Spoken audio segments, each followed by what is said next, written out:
हमारी शिकायत का, इतना मोटा फाइल बन गया था। अब पटना की ये बोलते हैं कि जांच करेंगे, जांच करेंगे, जांच करेंगे। 5 साल हो गए सर जांच करते हुए। जब से मैं ये जो मीटिंग है ये केवल स्कूल का जब एंड हो जाता है सेशन और नया सेशन होता है तभी क्यों किया जाता है? आखिर इससे पहले से पूरी तैयारी की जाती है। जांच के लिए इनके पास 50%, 40% का जो किताब वाला लोग आता है वही किताब चलता है इनके पास और वही किताब में अभी आपको छूट चाहिए किताब में और इस आपको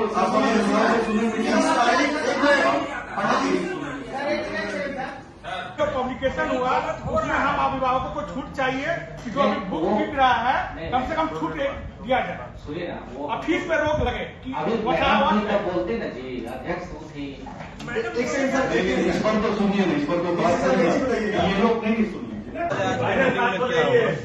आज के मीटिंग में हमारे अभिभावक संघ के लोग आए थे और जितने भी हमारे प्राइवेट स्कूल है बोकारो के, वहाँ से हमारे रिप्रेजेंटेटिव आए थे।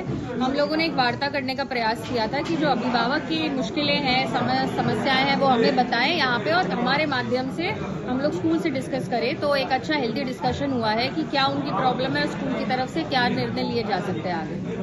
एक ही दुकान में बुक जो मिल रहे हैं उस पर क्या कार्रवाई करना जा रही है? नहीं, ये हमारी बात हुई है और ये NCERT के भी नोटिफिकेशन है कि एक ही दुकान पे सारी किताबें मतलब एक स्कूल की किताबें नहीं मिलनी चाहिए, अलग अलग जगह पे सारी किताबें होनी चाहिए, कम से कम 10-15 दुकानों में होनी चाहिए।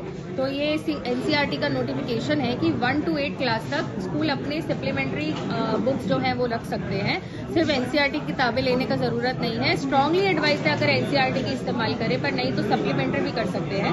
तो सप्लीमेंट्री पर हर जगह पे उपलब्ध होनी चाहिए। स्कूल में सिर्फ एक बंद कमरे में सिर्फ उपलब्ध नहीं होनी चाहिए, कम से कम बोकारो की 10-15 दुकानों में तो रेडी अवेलेबल होनी चाहिए। सप्लीमेंट्री की अगर हम बात करें तो सभी सब्जेक्ट्स के बुक को सप्लीमेंट्री में ये डाल सकते हैं।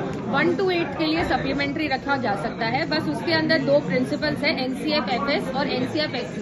ये हमने सबको स्कूल को बोला है कि आप अपनी लिस्ट हमारी जो 1 to 8 की है वो हमसे शेयर कीजिए। हम लोग यहाँ पे DSC के माध्यम से चेक करेंगे कि जो सारी किताबें ये प्रिंसिपल्स फॉलो कर रही हैं कि नहीं कर रहे हैं। ये 2 प्रिंसिपल फॉलो होने चाहिए, तभी वो किताबें आगे कर सकते हैं। दूसरा, ये किताबों की जो सप्लीमेंट्री की लिस्ट है ये वेबसाइट पे इस सप्ताह पे डल जानी चाहिए। मैम एक चीज बताइए कि जो इस वर्ष बुक का सप्लीमेंट्री में ये डाल रहे हैं, अगले वर्ष बुक वो क्या खराब हो जाता है जो फिर से वो करते हैं, दूसरी बुक डालते हैं? नहीं, ये बात हमारे सामने आई है, जैसे एविडेंस के साथ आएगी हम लोग डिस्ट्रिक्ट कमेटी में इसको चेक करेंगे। री एडमिशन और डेवलपमेंट फीस पर जो एनुअल लिया जाता है उस पर क्या फैसला लिया गया? अभी ये अपना सारे स्कूल हमें बताएंगे, अभिभावक संघ हमें बताएंगे कि क्या इंक्रीज हुआ गया है। हमारी डिस्ट्रिक्ट कमेटी की एक टीम है जिसको DC मैम चेयर करती है, DSC और DO दोनों उसमें होते हैं। हर स्कूल का हम चेक करेंगे कि किस बेसिस पे उनका इंक्रीज किया गया है और क्या क्या चीजें ऐड करी गई हैं। अगर वो ऐड गलत की गई है तो निर्णय लिया जाएगा। एब्सेंटी फीस नहीं, एब्सेंटी फीस बिल्कुल नहीं लेनी है। नहीं, एब्सेंटी फीस बिल्कुल गलत है। सर, अंदर जो प्रॉब्लम्स आई उसमें आपके प्रिंसिपल साइड से जितने भी स्कूल्स के रिप्रेजेंटेटिव्स थे उन्होंने क्या बात रखा? हमसे जो बात हुई है, अभिभावक संघ ने जो बातें उठाई है इस मुद्दे पे, उसका हमने हर एक स्कूल ने अपना अपना समाधान दिया है। किस कारण से फीस रेज हो रहा है, किस कारण से किताबें हैं, किस कारण से ड्रेस मिल रही है, ये 3 मुद्दों पे यहाँ पे बातें हुई। ठीक है, हर एक स्कूल ने अपने अपने पक्ष रखे हैं और उम्मीद है कि हर एक स्कूल्स की अपनी अपनी रिक्वायरमेंट है, क्योंकि हर एक स्कूल अपने बच्चों के डेवलपमेंट की बात करता है और डेवलपमेंट के लिए अच्छी किताबें का होना बहुत ज़रूरी है। अभी बात होती कि यूनिफॉर्म की, इन्होंने कहा कि अभिभावक संघ का कहना है कि यूनिफॉर्म हर एक साल बदल जाता है, लेकिन सर हर एक साल में एक बच्चा 2 यूनिफॉर्म खरीदता, साल भर पहनता है। क्या ये जस्टिफाई है कि ड्रेस वो खराब नहीं होगी? 1-2 यूनिफॉर्म साल भर अगर बच्चा पहनता है तो मेरा ऐसा मानना है कि सेहत को ध्यान में रखते हुए, हेल्थ और हाइजीन को ध्यान में रखते हुए यूनिफॉर्म नेक्स्ट ईयर बदलनी चाहिए। राइट, वो एक चीज़ है, मेरा अपना ओपिनियन है, इसीलिए यूनिफॉर्म पे कोई बात। दूसरी बात, यूनिफॉर्म हर एक जगह अवेलेबल है, राइट, कहीं कोई दिक्कत नहीं। तो अभिभावक संघ का कहना है कि यूनिफॉर्म हम किसी पर्टिकुलर स्कूल दुकान में जाके कहते हैं कि यूनिफॉर्म खरीदिए, ये सब गलत बात है।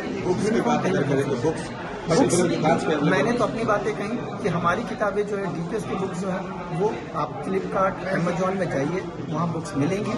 हम एनसीईआरटी फॉलो करते हैं 9, 10, 11, 12 में, बाकी सीबीएसई गाइडलाइंस को फॉलो करते हुए हम उसमें जाते हैं। और दूसरी बात, एजुकेशन ऑफ इंडिया ये कहता है अभी स्किल एजुकेशन पे काम कर रहा है, अच्छे लैब्स होने चाहिए, क्वालिटी एजुकेशन होनी चाहिए, जिसके लिए डीपीएस कर्तव्य है। और हमें अपने बच्चों को क्वालिटी एजुकेशन के लिए हमारे पास फुल इंफ्रास्ट्रक्चर है, हम हर एक चीज़ बच्चों को देते हैं, अच्छी लैब्स, अच्छे टीचर्स, अच्छी किताबें, सब कुछ, ताकि बच्चों का डेवलपमेंट। सर डीपीएस को अपार्ट करते हैं और घर से लेके विधानसभा तक एक बहुत मुद्दा गरमाया हुआ आज के डेट में देख रहे हैं, फीस हाइक का और जितना भी अन्य मदों से पैसा लेने का स्कूल्स का। फ्रॉम द एजुकेशनिस्ट फैटर्निटी आप आते हैं, आपको क्या लगता है कि कहीं ना कहीं स्कूल्स में या गवर्नमेंट ये गार्जियंस के बीच में कुछ एक लैक ऑफ कम्युनिकेशन है, या किस तरह से इसको देखता है, स्कूल्स किस तरह देखता है इसको? मेरे हिसाब से सर गवर्नमेंट ऑफ इंडिया का सर्कुलर ये कहता है कि भैया फी हाइक जो है लेस देन 10% होना चाहिए, और मैं तकरीबन हर एक स्कूल से जिनका 8 to 9% फी हाई है और जो कि बच्चों के डेवलपमेंट हो जाता है, राइट, जिसमें इलेक्ट्रिसिटी चार्जेस हैं, जेंडर है, बिजली फेलियर है।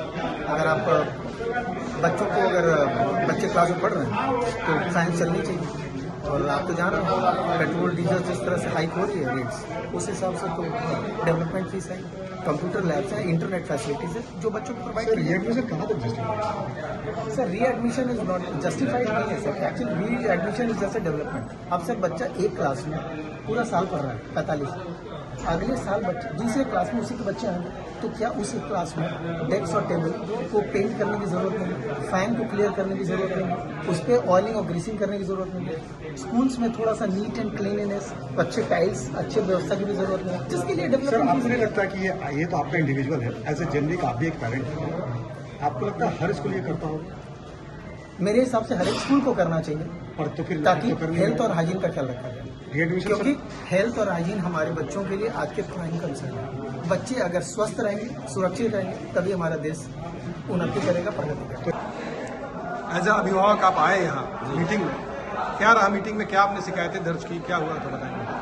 हमने मूल रूप से जो शिकायतें दर्ज की हैं वो जो रीएडमिशन के नाम पे एक बड़ी रकम से वसूला जाता है। हम साल भर जो स्कूलों को विभिन्न मदों में पैसे देते हैं, उसमें रीएडमिशन का नाम पे हमसे फिर से बड़ी रकम वसूला जाता है। इसके हम लोग अगेंस्ट में आए थे यहाँ बोलने के लिए।